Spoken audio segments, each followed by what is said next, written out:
Bonjour à tous. Pour ceux qui ne me connaissent pas, donc à peu près tout le monde, je m'appelle Jérémy, je suis photographe et vidéaste autodidacte, mais également infirmier de formation. J'ai travaillé pendant 1 an et demi aux urgences pédiatriques de Paris et pour la première fois j'ai envie de m'exprimer devant une caméra. Je n'ai jamais fait ça, donc je ne sais pas du tout comment ça va se passer, mais j'ai envie de vous parler de mon métier et plus particulièrement des motifs de consultation aux urgences pédiatriques et notamment la fièvre. Comme vous le savez tous, les urgences sont surchargées, les temps d'attente s'allongent, on parle de la dégradation hospitalière, de la qualité de prise en soins, blablabla. Alors certes, avec le dernier plan santé et les remaniements au sein de la plupart des hôpitaux, le personnel de certaines urgences ont été diminués, mais également le nombre de lits et également dans les services. Car il faut rappeler que les urgences sont dépendantes de tous les services de l'hôpital. Exemple, Monsieur Michel arrive pour un problème cardiaque. Il doit être hospitalisé en cardiologie. Or, la cardiologie a récemment fermé des lits et il faut attendre qu'une place se libère pour que Monsieur Michel puisse monter dans le service.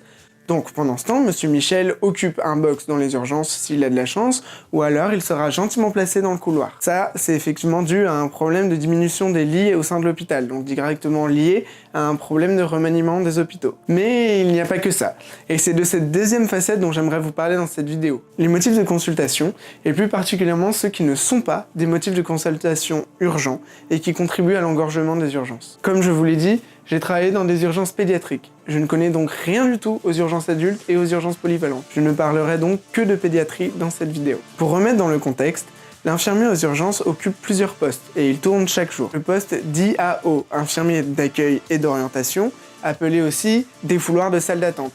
Et c'est ce poste-là qui nous intéresse aujourd'hui. En effet, l'IAO est le premier soignant à voir les enfants, et c'est lui qui détermine l'ordre de gravité et qui classe les urgences. Le motif champion du monde en titre depuis 1832 de consultation est la fièvre. Parlons-en de la fièvre. C'est quoi au juste? La fièvre est un symptôme, une réaction du corps humain lors de la réaction immunitaire face à une bactérie ou un virus. La fièvre correspond à une température corporelle supérieure à 38 degrés. D'ailleurs, parlons de la prise de température. Elle est obligatoire et doit être réalisée dans les fesses ou sous le bras. Oubliez en tympanique et en frontal, ça déconne 1 fois sur 10. Une main posée sur le front ne suffit pas à déterminer si votre enfant a de la fièvre. Bon, maintenant que nous savons tout à propos de la fièvre, parlons de la raison qui pousse les parents à emmener les enfants lorsqu'ils ont de la fièvre. Number 1, la hauteur de la fièvre. Bien, la hauteur de la fièvre, on s'en fout en fait. La hauteur de la fièvre n'est pas un critère de gravité s'il est isolé. Attention, je parle bien d'une fièvre isolée. Nous allons voir plus loin dans la vidéo qu'il y a certains critères associés à une fièvre qui doivent vous inquiéter. Regardez votre enfant.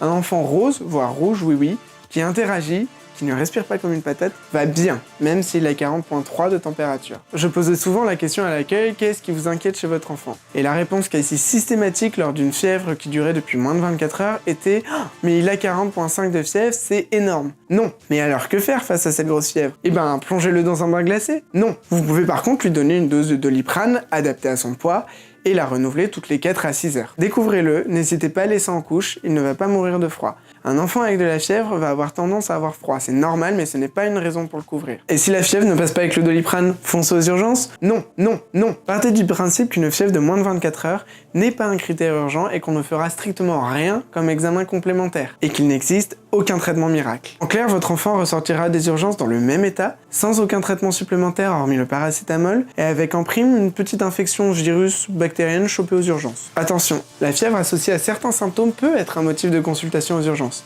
mais jamais une fièvre isolée. Je vous en parle un peu plus tard dans la vidéo. Parler du seul critère de la fièvre, on considère qu'il est nécessaire d'aller aux urgences au bout de 5 jours consécutifs de fièvre pour faire des examens complémentaires. J'ai bien dit consécutifs. 3 épisodes de fièvre avec 24 heures d'intervalle sans température, ça ne compte pas. Mais avant les 5 jours de fièvre, vous pouvez tout à fait aller consulter chez un généraliste ou chez un pédiatre. Espèce en voie de disparition dans les campagnes, mais qui prolifère dans les grandes villes. Dans les grandes métropoles, notamment Paris, l'excuse typique du dimanche de « mon médecin n'était pas dispo », idem pour les jours fériés, n'est pas valable. Grâce à la magie de Doctolib ou SOS Médecins, il est tout à fait possible de trouver une consultation dans les 24 heures avec un médecin généraliste ou un pédiatre. Alors oui, votre enfant ne va pas être au top de sa forme. Oui, il va moins bien manger. Vous avez déjà eu 39 degrés, vous? Eh bien, n'importe quel humain normalement constitué ne court pas un marathon avec de la température. Donc, pas de panique, votre enfant n'est pas plus fragile que vous avec de la fièvre. Et maintenant que je vous ai parlé de la fièvre de moins de 24 heures, qui n'est pas un motif de consultation aux urgences si elle est isolée, je vous le rappelle, il faut maintenant que je vous parle des signes qui doivent vous alerter, parce que sinon je vais avoir quelques petits soucis. Premièrement, tout ce que je viens de vous dire ne s'applique pas pour l'enfant de moins de 3 mois, qui doit être au minimum vu par un pédiatre lors de la moindre fièvre. Un enfant de moins de 6 semaines doit être vu aux urgences en raison du risque d'infection materno-fétale.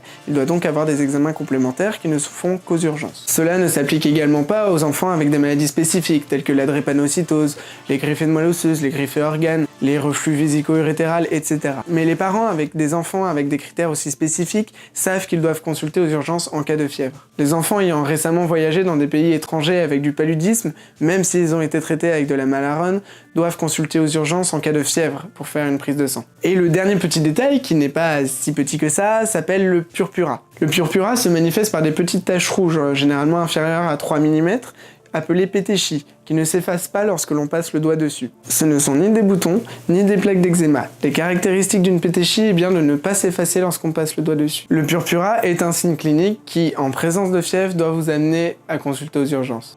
Prenons donc un enfant de plus de 3 mois, sans antécédents particuliers, sans purpura et n'ayant pas voyagé récemment. La plupart des enfants donc. Pour parler des signes associés, il existe un mémotechnique que l'on utilise aux urgences qui s'appelle le CRC. C pour coloration, R pour respiration et C pour comportement. Un enfant avec un CRC normal est donc un enfant rose, avec une respiration normale ou légèrement accélérée, et a un comportement quasi normal avec ses parents, c'est-à-dire qu'il est consolable. Une anomalie du CRC peut être, pour la coloration, un teint très pâle voire gris, des colorations violettes autour de la bouche ou au niveau des extrémités, des marbrures très prononcées et inhabituelles au niveau des bras, des jambes ou du torse.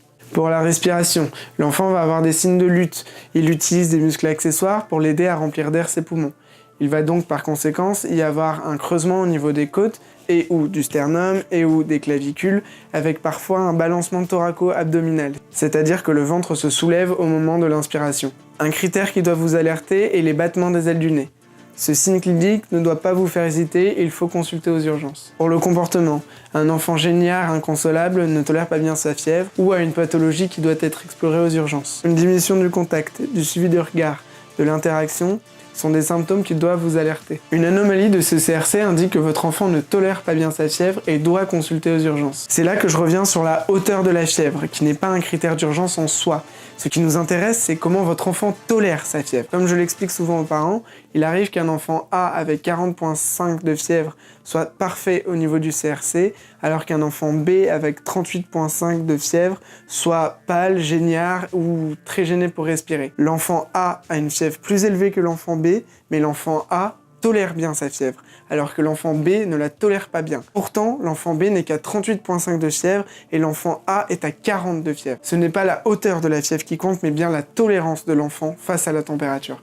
Voilà, je pense que j'ai fait le tour concernant le motif de la fièvre. Je peux vous assurer que si les parents observaient mieux leur enfant, le nombre de passages aux urgences diminuerait et la prise en charge des enfants qui doivent être pris rapidement serait améliorée. Bien entendu, il n'y a pas que ce motif qui est une fausse urgence. Je pourrais vous parler des otalgies, des constipations, des diarrhées chez les grands enfants qui depuis moins de 24 heures. Je pense qu'il y aurait une vidéo entière à faire là-dessus, mais ce qu'il faut retenir, c'est que la fièvre est le motif que l'on voit le plus revenir sur les dossiers non urgents. Pour vous donner un exemple très concret, un dimanche soir, on a reçu un papa qui était amené par les pompiers pour une fièvre qui durait depuis moins de 4 heures. Moins de 4 heures. Là, on ne parle pas de 24 heures, on parle de moins de 4 heures. Les pompiers ont été déplacés. Je ne sais pas pourquoi les pompiers ont été déplacés sur ce motif-là. Les pompiers nous ont amené cet enfant alors que les urgences débordaient, que les temps d'attente étaient déjà autour des 4 heures à peu près par enfant, pour des motifs non urgents. Ce papa est venu nous voir presque une dizaine de fois à l'accueil pour savoir quand est-ce que son enfant passait. Parce qu'il était convaincu que son enfant venait pour un critère urgent. Et peut-être que le fait que les pompiers viennent chercher chez lui confirmait l'urgence du motif pour lequel il consultait. Mais son enfant avait simplement une otite, il est ressorti avec un antibiotique, quelque chose qui aurait pu attendre le lendemain ou qui aurait pu être vu par SOS médecin. Voilà, j'espère que ce contenu aura servi aux parents, surtout n'hésitez pas à le partager. Beaucoup de parents ne connaissent pas les critères du CRC et s'inquiètent lorsqu'ils voient le chiffre apparaître sur le thermomètre. Je ne blâme aucun parent. Je sais que quand il s'agit de nos enfants, nous voyons les choses différemment. Il n'empêche qu'avec ces informations, il est tout à fait capable de se rassurer et d'évaluer soi-même son enfant et d'être capable de déterminer si son enfant peut attendre d'être vu par un médecin ou s'il doit venir aux urgences. Salut! Et si ce contenu vous a plu, n'hésitez pas à vous abonner. Tous les 15 jours, le mardi, un nouveau Minute Santé sera publié sur cette chaîne. J'ai également réalisé un court-métrage sur la prévention des accidents domestiques auxquels sont exposés les enfants. N'hésitez pas à aller y faire un tour et donner votre avis et le partager, car la prévention c'est important.